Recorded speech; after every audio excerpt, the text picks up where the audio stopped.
성경 통독 281번째 날입니다.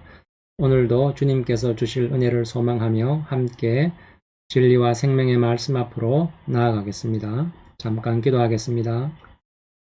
주님, 오늘도 하루를 시작하기 전 주님 말씀 앞에 나아왔습니다. 주님 말씀이 생명이요 진리임을 믿습니다. 주님 말씀으로 새 힘 얻게 하시고 주신 새 힘으로 오늘 하루를 승리하게 하시고 주님께 영광이 되는 하루 되게 하여 주시옵소서. 예수님의 이름으로 기도드리옵나이다. 아멘. 오늘 읽을 말씀은 마태복음 1장에서 4장까지의 말씀인데 오늘은 3장을 같이 읽고 나머지는 따로 읽어주시면 감사하겠습니다. 마태복음 3장의 말씀을 읽도록 하겠습니다. 그때 세례 요한이 이르러 유대 광야에서 전파하여 말하되 회개하라 천국이 가까웠느니라 하였으니 그는 선지자 이사야를 통하여 말씀하신 자라 일렀으되 광야에 외치는 자의 소리가 있어 이르되 너희는 주의 길을 준비하라 그가 오실 길을 곧게 하라 하였느니라.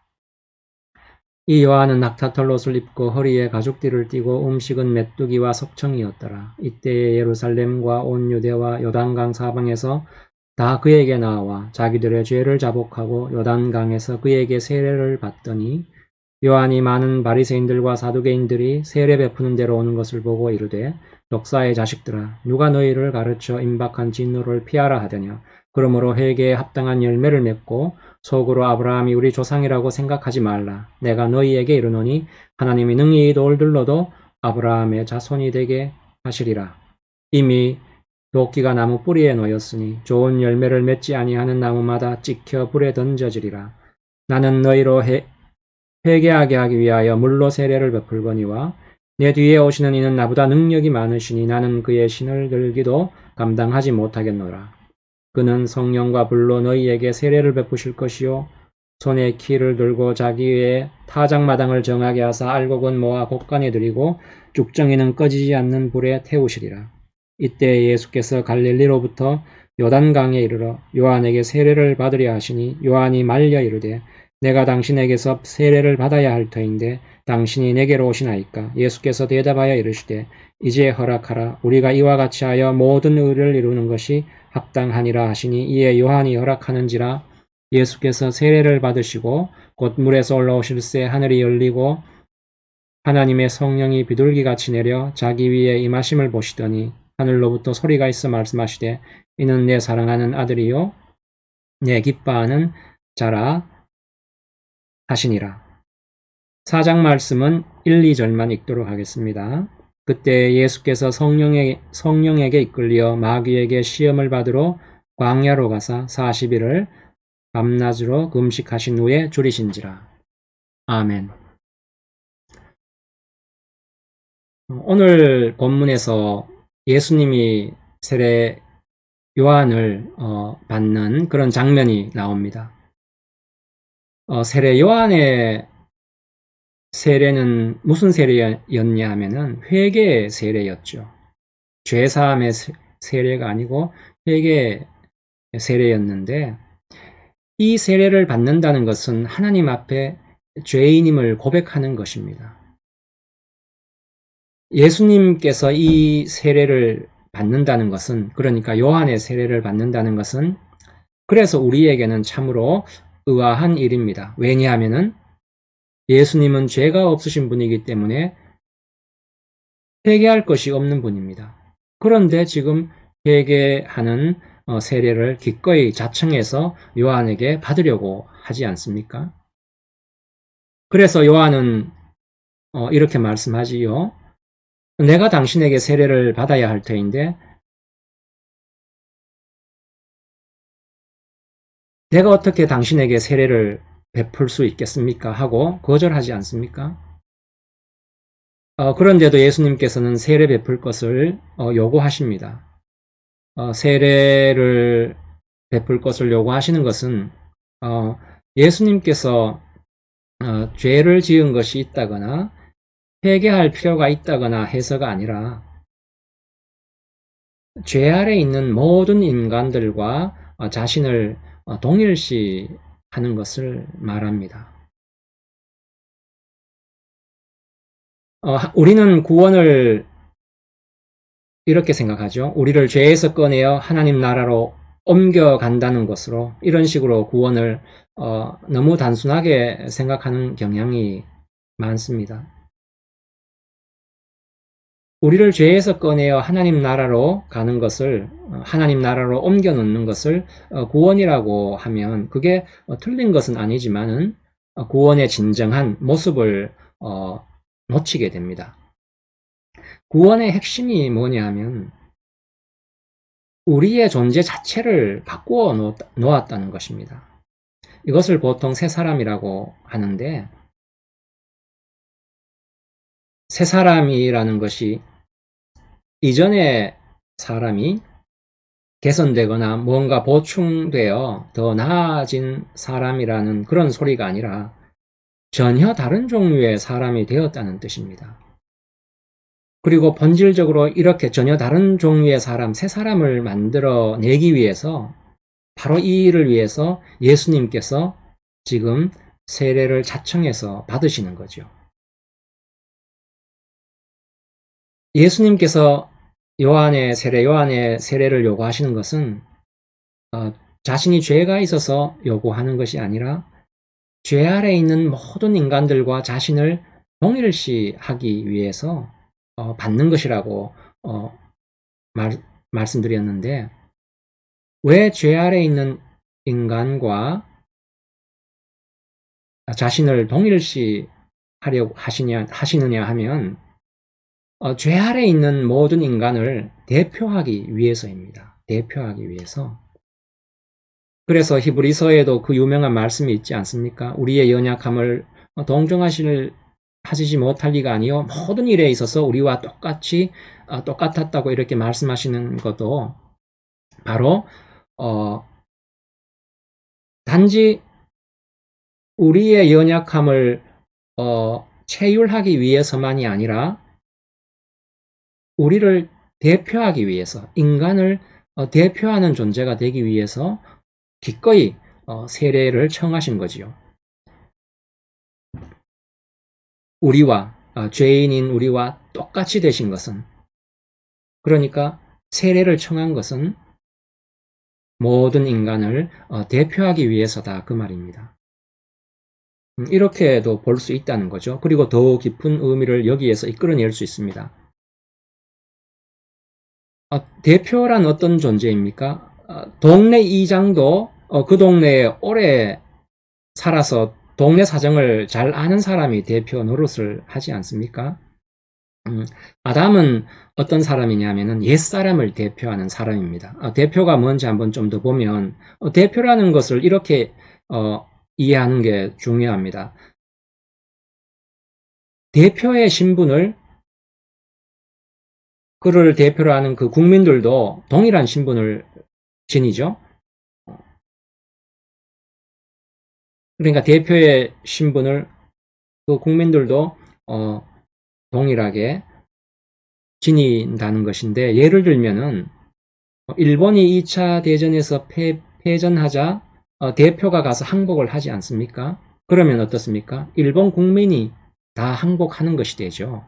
대표가 그렇지 않습니까? 아담은 옛사람을 대표하는데 아담은 어떤 사람이냐면 하나님 앞에 의롭지 못한 행동을 하여서 죄 아래 갇히게 된 사람이죠. 그래서 아담을 대표로 하는 인류는 모두가 죄 아래 갇히게 된 것입니다. 죄인의 신분이 된 것이죠. 이게 바로 옛사람 아닙니까? 아담이 바로 이 옛사람을 대표합니다. 우리도 하나님 알기 전에는 옛사람의 대표였던 아담 아래 있었던 사람이죠. 우리가 옛사람이었을 때는 옛사람의 그 신분, 죄인된 신분을 가지고 있었습니다. 죄인의 신분이었음을 어떻게 아느냐 하면 모든 사람이 사망하기 때문입니다. 사망은 자연적 결과가 아니라 죄의 결과죠. 그래서 로마서에서도 죄의 삭은 사망이라고 하지 않습니까? 사망하면 그게 곧 죄 아래 있다는 증거인 것이죠.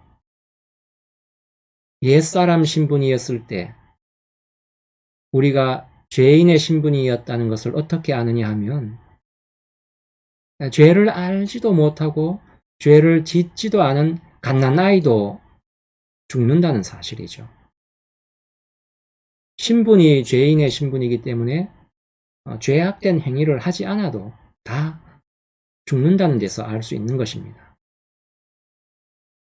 아담을 대표로 하는 우리 옛사람은 다 죄인의 신분이었던 것이죠. 대표라는 말 아시겠죠? 원래 아담이라는 대표, 우리는 원래 아담이라는 대표 아래에 있기 때문에 우리 모두가 아담의 신분인 죄인의 신분을 그대로 갖게 되는 그런 존재라는 것입니다. 그래서 로마서 5장 12절 이하에서 이렇게 말씀하고 있는데 한번 읽어보겠습니다. 그러므로 한 사람으로 말미암아 죄가 세상에 들어오고 죄로 말미암아 사망이 들어왔나니 이와 같이 모든 사람이 죄를 지었으므로 사망이 모든 사람에게 이르렀느니라. 죄가 율법이 있기 전에도 세상에 있었으나 율법이 없었을 때에는 죄를 죄로 여기지 아니하였느니라. 그러나 아담으로부터 모세까지 아담의 범죄와 같은 죄를 짓지 아니한 자들까지도 사망이 왕노릇하였나니 아담은 오실 자의 모형이라. 이렇게 말씀하고 있는데 그런데 여기 재미있는 말이 있죠. 아담이 장차 오실 자의 모형이라고 합니다. 한마디로 아담이 예수님의 모형이라는 것이지요. 그러니까 아담과 예수님에게 어떤 공통점이 있다는 말인데 그 공통점이 뭐냐면은 대표라는 사실입니다. 아담도 무언가의 대표 역을 하였고 예수님도 어떤 대표의 역을 하고 있다는 거죠.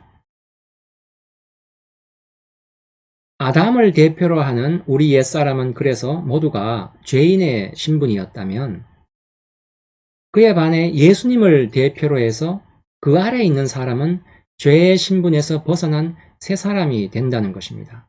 그러니까 아까 아담이 하나님 앞에 의롭지 못한 행동을 해서 죄 아래 갇히게 되었다고 했는데 예수님은 하나님 앞에 의로운 행동을 하여 인류가 죄에서 벗어나는 결과를 가져오게 됩니다. 예수님은 이 일을 모든 인간을 대표로 해서 한 일이라는 것입니다. 그래서 예수님이라는 대표 아래에 있는 사람은 누구나 예수님의 신분을 그대로 지니게 된다 이거죠. 아까 보았지 않습니까? 어떤 대표 아래에 있으면은 그 대표의 신분을 그대로 가지게 되지 않았습니까? 그런데 여기서 아주 중요한 사실이 있습니다. 죄를 없애는 것을 넘어서 전혀 다른 종류의 인간, 전혀 다른 종류의 존재, 전혀 새로운 존재로 태어난다는 사실이죠. 예수님이 오늘 본문에서처럼 세례를 받으시고 공생애를 시작합니다. 세례를 받은 후에 하시는 모든 일은 인류의 대표자로서 하는 행동이라는 거죠. 공생애 시작하면서 제일 처음 한 것이 뭐냐 하면은 바로 이어서 나온 4장이죠. 그래서 제가 오늘 4장 1, 2절을 읽었는데 4장이 뭡니까? 사단의 시험을 이기는 것이죠. 그런데 말이죠. 아담은 어떻게 죄 아래에 있게 됩니까? 사단이 와서 아담을 죄에 넘어가도록 유혹하지 않습니까? 그리고 아담은 그 유혹에 넘어가지요.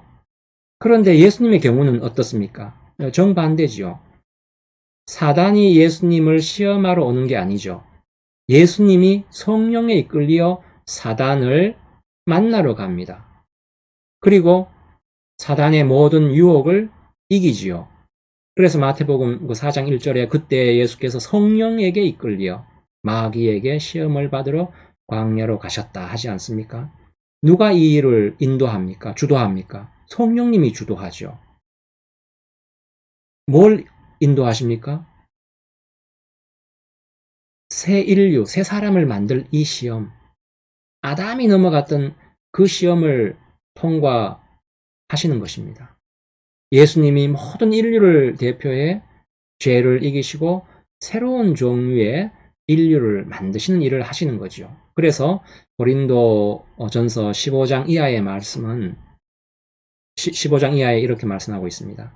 기록된 바 첫사람 아담은 생명이 되었다 함과 같이 마지막 아담은 살려주는 영이 되었나니 그러나 먼저는 신령한 사람이 아니요 육의 사람이요 그 다음에 신령한 사람이니라. 첫사람은 땅에서 났으니 흙에 속한 자이거니와 둘째 사람은 하늘에서 나셨느니라. 무릇 흙에 속한 자들은 저 흙에 속한 자와 같고 무릇 하늘에 속한 자들은 저 하늘에 속한 이와 같으니 우리가 흙에 속한 자의 형상을 입은 것 같이 또한 하늘에 속한 이의 형상을 입으리라 이렇게 말씀하고 있습니다. 예수 그리스도를 뭐라고 그러죠? 마지막 아담이라고 하죠. 그러니까 예수님은 인간으로 오셔서 모든 인류를 대표해 죄에 대하여 죽으시고 죄를 이기시고 살아나시지 않았습니까? 예수님의 대표권 아래 있는 사람도 대표와 동일한 신분을 가지는 것 아까 보았죠. 그래서 우리도 죄에 대하여 죽고 죄를 이기고 새 사람으로 새로이 태어난 것입니다. 그러니까 예수님이 옛사람 아담을 끊어내시고 죄 없는 새로운 인류의 시조가 되었다 그 말입니다. 땅에 속한 인류에서 하늘에 속한 인류의 시조가 되었다는 뜻이죠. 예수님이 오셔서 의로운 일을 함으로 이게 무엇입니까? 십자가를 지신 일이죠. 의로운 일을 함으로 죄인의 신분이었던 인류를 하늘에 속한 새로운 인류를 여셨다는 것입니다. 여기서 분명히 해두어야 할 것이 뭐냐면 죄 때문에 사망 아래 갇혀 있는 인간을 주님께서 꺼내러 오셨는데 죄에서 사망에서 꺼내신 것만이 아니라 우리의 존재 자체를 바꾸러 오셨다는 것입니다. 단지 죄에서 꺼내는 것만이 아니라 우리를 새로운 종류의 사람, 하늘에 속한 사람으로 바꾸러 오신 것이죠. 우리의 존재 자체가 바뀐 것입니다. 예수님께서 이 땅에 오신 이유는 단지 우리를 죄에서 빼내기 위해서가 아니라 우리와 같아짐으로 그래서 세례를 받으셨죠. 우리를 이해하고 우리의 대표가 되어 우리를 아담 안에서 꺼내어 우리를 자기 안에 묶으셨습니다. 그래서 우리가 예수 안에 있는 전혀 새로운 존재가 된 것이지요. 이것이 바로 성경에서 가장 중요한 주제입니다. 우리를 새로운 사람으로 만들되 자기 안에 묶어서 자기 몸으로 삼으시고 또 주님은 친히 우리의 머리가 되신 것입니다. 그래서 우리의 존재 자체가 그렇게 바뀐 거죠. 그래서 에베소서 1장 22절에서 이렇게 말씀하십니다. 또 만물을 그의 발 아래 복종하게 하시고 그를 만물 위에 교회의 머리로 삼으셨느니라. 교회는 그의 몸이니 만물 안에서 만물을 충만하게 하시는 이의 충만함이니라. 이렇게 말씀하고 있는데 우리는 그리스도를 머리로 하는 그의 몸으로 새롭게 출생한 존재가 된 거지요. 존재 자체가 바뀐 것입니다. 아담 안에 있을 때 아담이 우리에게 준 것은 죄 짓는 신분, 죄 짓는 본성만 남겨주었지 않습니까? 예수님은 새로운 인류의 대표로 오셔서 우리를 아담 안에서 꺼내어 자기 안에 묶으신 것이죠. 아담을 대표로 해서 있던 우리를 꺼내어 예수님을 대표로 하는 존재로 바꾼 것입니다.